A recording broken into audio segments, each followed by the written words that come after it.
Kita masuk ke model atom Bohr. Jadi menurut model atom Bohr itu dinyatakan dalam postulat-postulat elektron mengelilingi inti dalam orbit berbentuk lingkaran di bawah pengaruh gaya Coulomb. Jadi bedanya tadi dengan model atom Rutherford, bahwa kalau Rutherford itu kan tadi diskrit kontinu lama-lama masuk ke inti. Kalau ini diskrit, kepecah-pecah.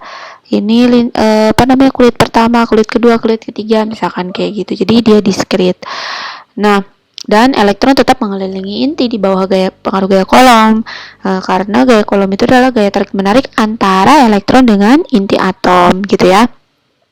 Elektronnya itu negatif, elektron inti atomnya itu bermuatan positif.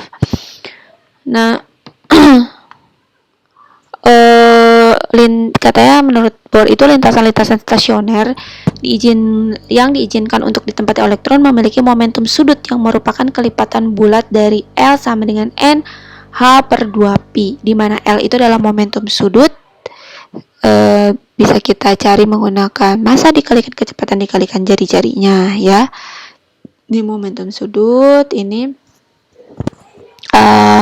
keterangannya M itu adalah massa, V kecepatan, R itu jari-jari lintasan elektron. Jadi jari-jari lintasan, misalnya elektronnya di sini, intinya di sini, berarti jari-jari dari sini ke sini. Tapi kalau elektronnya di sini, misalnya dari sini ke sini, itu jari-jarinya. N itu adalah kulit atau bilangan kuantum utama. Nanti kita belajar bilangan kuantum seperti itu ya. Dan H itu adalah konstanta Planck. Satuannya ini kilogram, meter per sekon, meter, kemudian ini joule second. Nah, selanjutnya pada lintasan stasioner, elektron mengorbit tanpa memancarkan energi. Jadi, ketika elektron mengelilingi si inti atom itu, dia tidak memancarkan energi. Memancarkan energi itu kalau dia lompat dari kulit dalam keluar, misalkan gitu. Kalau dalam keluar dia membutuhkan ya, karena misalkan kan gaya tarik menarik itu semakin ke dalam semakin kuat. Untuk melepaskan gaya tarik menarik yang begitu kuat, pengen keluar, berarti kan dia membutuhkan energi. Tetapi kalau misalkan ini dari luar ke dalam, ini kan seperti ditarik aja sama inti. Jadi dia nggak usah memerlukan effort yang besar untuk bisa loncat dari kulit keluar kulit ke dalam. Jadi dia melepaskan energi gitu ya. Itu intinya untuk model atom Rutherford. Jadi maka nanti ada selisih energi yang dibebaskan. Ada energi, misalkan energi dari sini ke sini loncat, berarti ada energi yang dilepaskan. Itu dinamakan delta E. Kalau misalkan ini dari sini ke sini ada energi juga yang dibutuhkan. Itu juga delta E gitu ya. Ini cara mencari delta E-nya. Kemudian ini adalah partikel-partikel dasar atom, sehingga kita bisa simpulkan teori atom sekarang itu adalah seperti ini gitu ya. Belum ada pembaharuan lagi. Jadi ini inti atom, kemudian ada elektron-elektron yang mengelilingi dari inti. Mengelilinginya itu ada ada lintasan khususnya, tidak diskrit. Ada lintasan khususnya, diskrit, dan tidak kontinu gitu ya. Ini adalah massa dari proton itu berapa, massa elektron berapa, massa neutron berapa, kemudian muatan dari proton itu berapa Coulomb, muatan dari elektron berapa Coulomb, muatan dari neutron itu netral, 0 ya, tidak bermuatan gitu ya. Ini neutron itu tidak bermuatan. Ini adalah masanya. Jadi ini kita bisa lihat di sini bahwa muatan yang paling besar adalah proton. Ya, pangkat 19. Ini minus 19. Kalau masanya tetap masanya neutron ya. Minusnya sama, tapi ininya 67, ini 1,60 ya. Nah, selanjutnya kita masuk ke lambang atom atau notasi atom. Jadi susunan atom ditunjukkan dengan bilangan Ini ada A, ini Z, ini lambang unsurnya, di mana A itu adalah nomor massa. Nomor massa itu adalah jumlah proton ditambah jumlah neutron.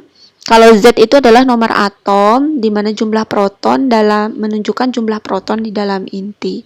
Contoh kayak gini, ada atom natrium disimbolkan dengan di atas itu 23, di sininya itu 11. Nah, berapakah nomor atomnya? Nah, nomor atomnya kan kita tahu di sini Z di sini itu adalah nomor atomnya. Berarti nomor atomnya itu adalah 11. Nomor atom ini menunjukkan protonnya 11.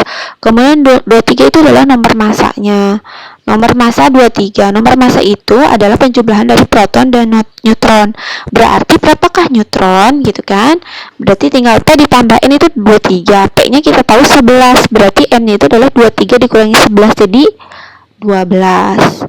Atom tersebut dinyatakan netral, sehingga kalau misalkan atomnya netral berarti protonnya itu sama dengan elektron.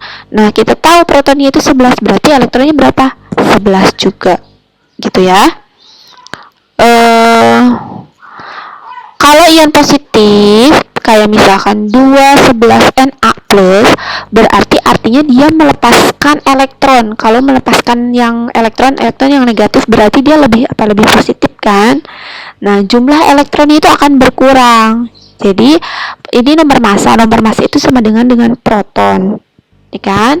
Nah,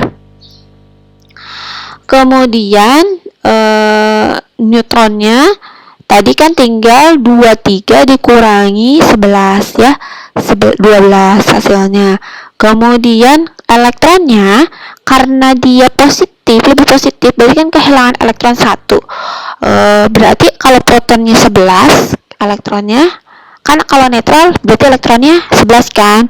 Nah, karena dia hilang 1 berarti elektronnya 11. Kalau nggak ditulis seperti ini berarti ini yang hilangnya 1. Kalau ditulisnya 2 berarti hilangnya 2. Kalau ditulisnya 3 kalau hilangnya 3 ya.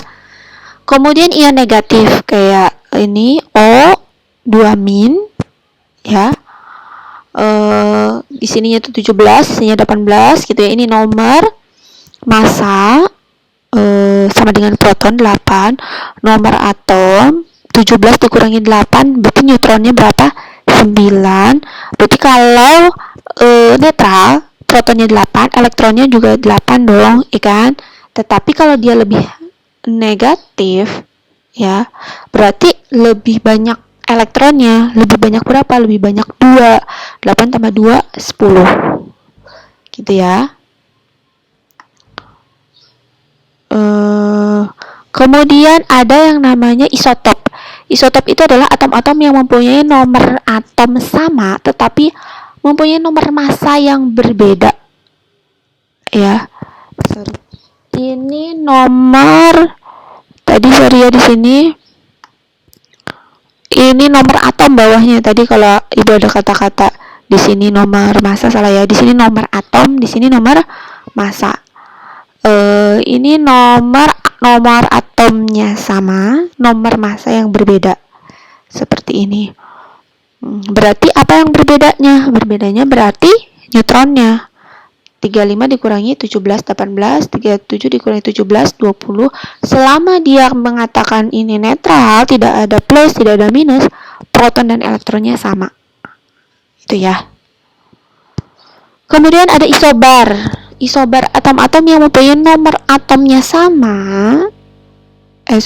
Atom-atom yang mempunyai nomor atomnya berbeda. Ya, unsur yang berbeda tetapi mempunyai nomor massa yang sama. Jadi walaupun unsurnya berbeda, kalau nomor atomnya berbeda tetapi nomor massanya sama, itu namanya isobar. Ya, atasnya sama, bar. Atasnya sama. Top bawahnya sama. Kemudian isoton, atom-atom dari unsur yang berbeda nomor tetapi jumlah neutronnya sama. Isoton, neutron. Isobar, atas, isotop bawah, kebalikannya.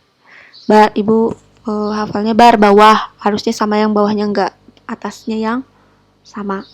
Kalau top, ingatnya topnya yang sama, enggak bawahnya yang sama, kebalikannya. Kalau isoton, neutronnya yang sama, ya. Jadi ininya beda, tapi kalau dikurangi, ini dikurangi ini 16, ini dikurangi ini 16, berarti ini namakan isoton, ya. Kemudian ada yang namanya isoelektron, atom-atom yang mempunyai jumlah elektron yang sama. Nomor atomnya berbeda, nomor masanya berbeda, tapi elektronnya sama. Isoelektron. Ya.